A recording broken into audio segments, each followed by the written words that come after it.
Bonsoir à tous, vous êtes sur la bonne adresse. Merci d'être avec nous. À la une, les chrétiens catholiques se souviennent du pape François décédé hier lundi à l'âge de 88 ans. Quel souvenir gardait-il du souverain pontife?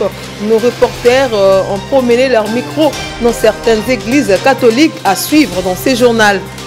À la une également, le président du Sénat s'est rendu ce mardi à la nonciature apostolique pour rendre un vibrant hommage au pape François. Voilà pour les titres. Ému par la disparition du pape François, le président de la République Félix-Antoine Tshisekedi s'est rendu ce mardi 22 avril à la nonciature apostolique de Kinshasa pour exprimer sa compassion aux nonces apostoliques et à l'Église catholique universelle.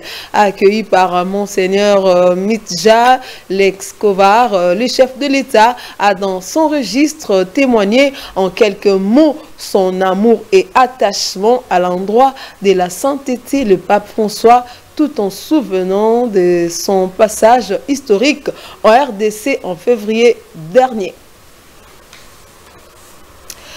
Dans le reste de l'actualité, comme annoncé dans les sommaires, le président du Sénat, Jean-Michel Sama Lukonde, s'est rendu ce mardi à la nonciature apostolique à Gombe où est ouvert un livre des condoléances pour y apposer sa signature en hommage au pape François décédé depuis lundi 21 avril au Vatican. Suivez. Bon, c'est avec une très grande émotion que nous avons appris justement le décès du pape François. Et pour nous, c'était d'abord des souvenirs qui nous sont revenus à travers sa visite ici à Kinshasa en 2023, qu'on n'en oubliera pas, sous cette invitation qui avait été adressée par Son Excellence Monsieur le Président de la République, Félix-Antoine Tshisekedi. Il avait bien voulu, en tout cas, marquer sa présence ici pour être à côté des populations, surtout celles des zones affectées par la guerre, celles qui sont le plus en souffrance. Et donc, indépendamment de sa condition de santé déjà à cette époque-là, il avait choisi quand même de faire le déplacement pour la capitale Kinshasa et nous avons eu plusieurs événements avec lui ici et donc tous ces souvenirs nous sont revenus. Et nous n'oublierons pas les messages de paix, parce que ça a toujours été un de ses leitmotifs qu'il a fait passer dans la plupart de ses sermons, et l'invitation, en tout cas à la jeunesse particulièrement, de son rôle dans le monde et dans tous les événements. Et donc, vraiment, c'est une grande tristesse. Des condoléances adressées à toute la communauté catholique dont je fais partie ici, particulièrement à l'Annonciature, où nous avions eu à lui rendre visite ici au pape avec nos proches, mais également au monde entier, à toutes les personnes qui ont pu le rencontrer et qui pleurent avec nous ce jour. Que son âme repose. Et puis, le président de l'Assemblée nationale, Vital Kamerhe, a exprimé sa profonde douleur après l'annonce du décès du pape François. C'était lors de l'ouverture de la conférence des présidents. Il a rendu un vibrant hommage au souverain pontife et invite les Congolais à rester unis pour la paix et la réconciliation en RDC.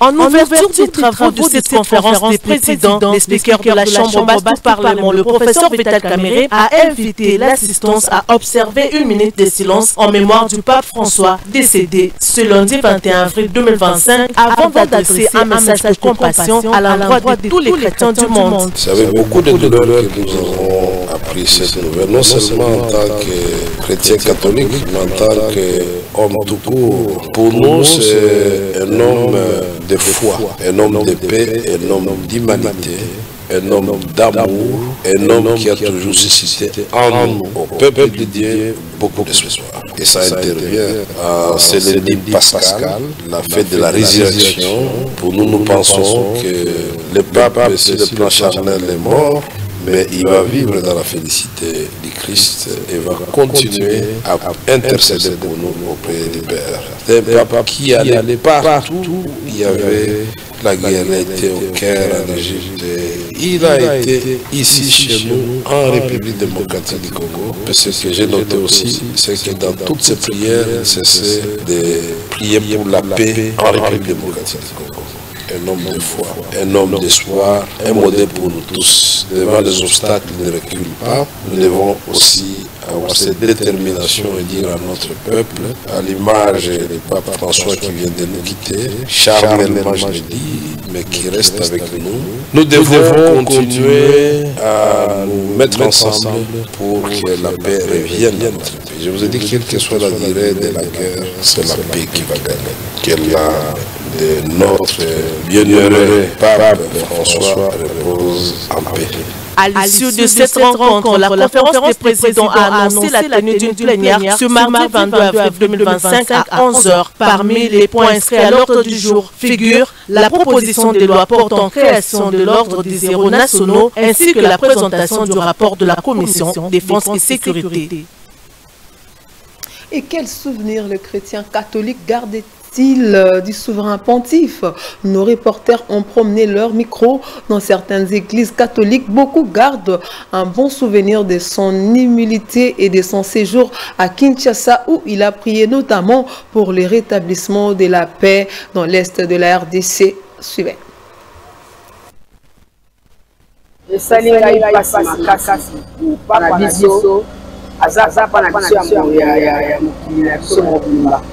ya Catholique.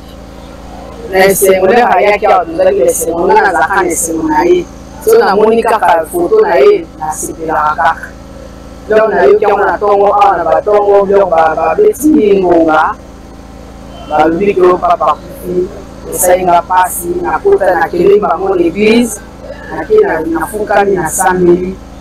Na tiki na ye tsika nzambe apemisa molimo na ye na moboto. Kine zakati na ye.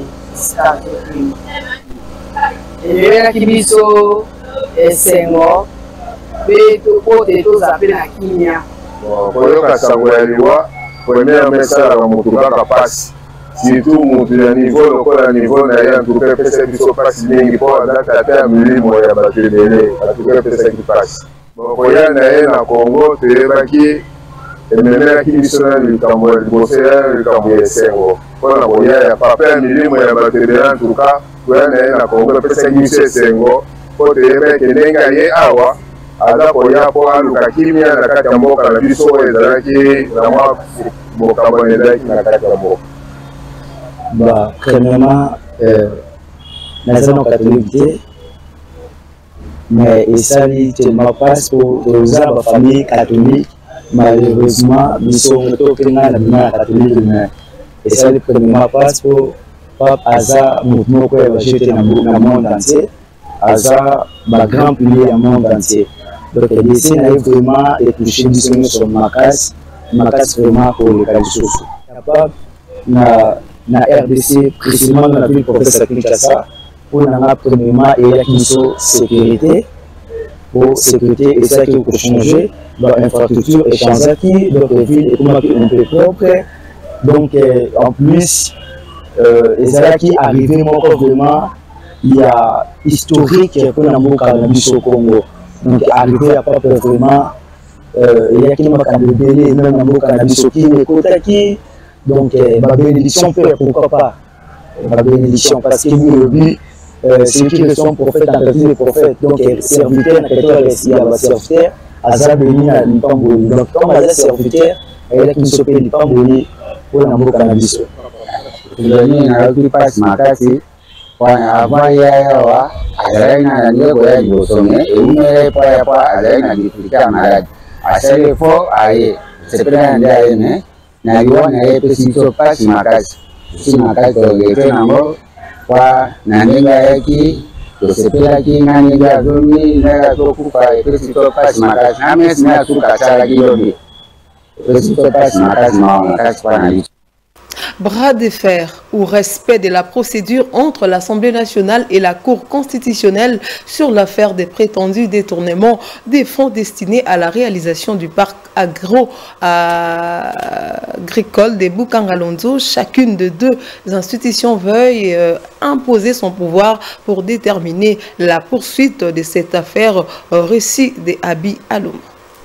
Dans un mois qui s'écoule les arcanes du pouvoir à Kinshasa, le député national Augustin Madatampogno, président du parti Leadership et Gouvernance pour le Développement, a choisi de défier ouvertement la Cour constitutionnelle en cessant ses comparaisons. Une décision qui s'appuie sur une résolution de l'Assemblée nationale déclarant ses poursuites inconstitutionnelles violent les règlements internes de l'Institut parlementaire. Lors de la plénière du 17 avril 2025, l'Assemblée nationale a dénoncé une procédure irrégulière qui pourrait fragiliser l'autorité judiciaire en laissant l'ombre d'un parlement surpuissant. Quant à la Cour constitutionnelle, Dieudonné Kamouleda invoque l'article 167 de la Constitution qui donne aux juges de cet institut l'injonction de poursuivre une autorité de l'État en cas de flagrance. L'institution parlementaire joue un double jeu qui protège les immunités des élus tout en évitant un clash frontalier avec les pouvoirs judiciaires. Signalons que la prochaine audience est fixée ce mercredi 23 avril 2025,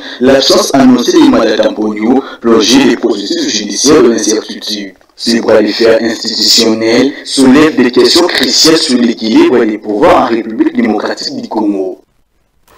L'Expo Béton tenue à Lubumbashi du 16 au 19 avril dernier a connu la participation de l'INPP par les canaux de son directeur provincial Joël Mokomba Mata. Il est au micro des Chevaliers Gueux. Suivez.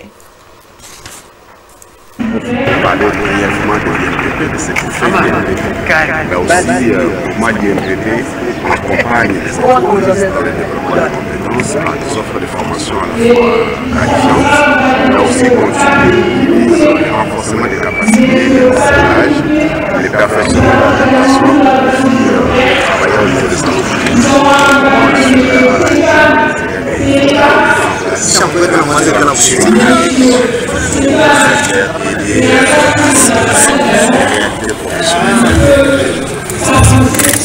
Monsieur le directeur, vous avez aussi parlé de ce partenariat avec ONUDI.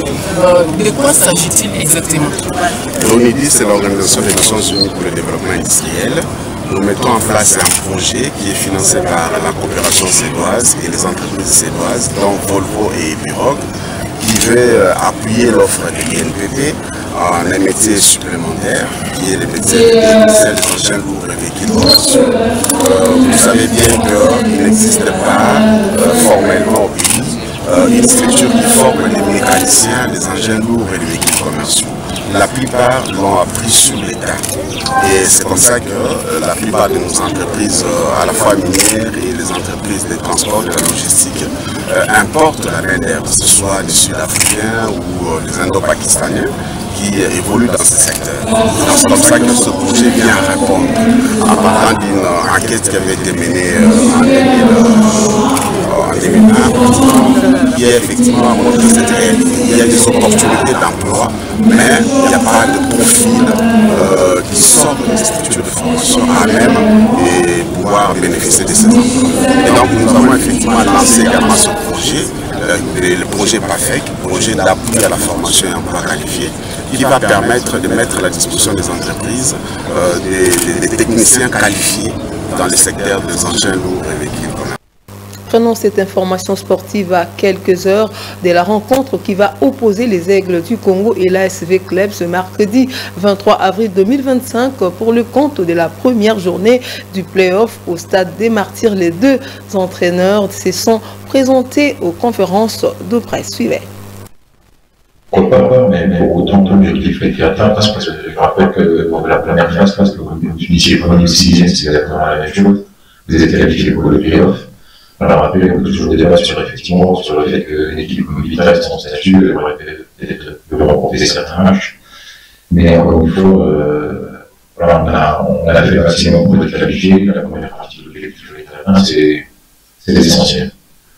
Maintenant, on joue une très bonne équipe des Aigles, qui elle s'est très bien préparée, puisqu'ils font un stage en Tanzanie, ils ont été vraiment focus sur la préparation, ce qui n'était pas le cas. On a fait le maximum et au mieux avec les moyens dont nous disposions, qui pour moi ne sont pas suffisants. Maintenant, tout le monde connaît la situation actuelle du club, donc on s'adapte. Et on s'adapte au quotidien, parce qu'on n'a pas le choix. Rien à voir avec la phase classique.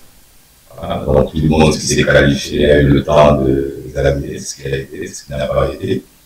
Donc c'est comme si on commençait notre championnat, on a joué 19 matchs, là on est parti pour 22 matchs. Et on suit une certaine logique, c'est comme si on avait fini le match aller et qu'on avait commencé le match retour.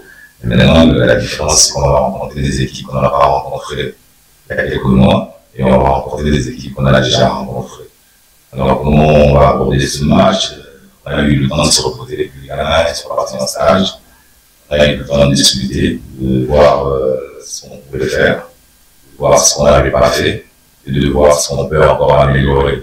La phase classique, la phase de retour, c'est pas bien passé parce que la phase d'année, on a eu du mal à commencer, mais on a bien terminé. Donc ce qui montre qu'on est capable de le faire. Les playoffs, c'est un nouveau championnat, on sait les enjeux qu'il y a derrière, on sait que c'est des adversaires, les 12 meilleures équipes du championnat congolais. Donc on l'aborde de façon très sérieuse, de façon professionnelle, et on en donnera le meilleur de nous-mêmes comme on l'a toujours fait depuis le début. En dehors de nos frontières, pour clôturer ces journaux, la ville d'El Fasher, au Soudan du Sud, a été frappée par l'offensive d'un groupe paramilitaire. La crise humanitaire a atteint des nouveaux critiques en Haïti et le président français Emmanuel Macron a participé à la réunion sur l'épidémie des chikungunya. Suivez. Située dans la région du Darfour Nord au Soudan, la ville d'El Fasher a été frappée de nouveau par une offensive sanglante menée par les forces de soutien rapide d'un groupe paramilitaire en guerre ouverte contre l'armée soudanaise. Cette attaque a touché les zones présidentielles et le marché de la ville, qui abrite actuellement plus d'1 million de personnes, dont une grande partie a été déplacée à cause des violences prolongées dans la région. En Haïti, la crise humanitaire atteint des niveaux critiques, alertés par l'Organisation nationale des Nations Unies, tirer la sonnette d'alarme face à la dégradation continue de la situation sécuritaire ou la violence saine des paniques au sein de la population. Après Mayotte, Emmanuel Macron poursuit sa tournée de 5 jours dans le sud-ouest de l'océan Indien. Le président français a participé à la réunion des départements d'outre-mer à la plus forte croissance économique sur l'épidémie chikungunya et les dégâts provoqués par cyclone Garance. Cette maladie infectieuse transmise par les moustiques tigres qui a fait 6 morts depuis le début de l'année et touché potentiellement 100 000 personnes. Fin de ces journaux, merci à vous de l'avoir suivi. Restez branchés sur Congo Buzz. Au revoir.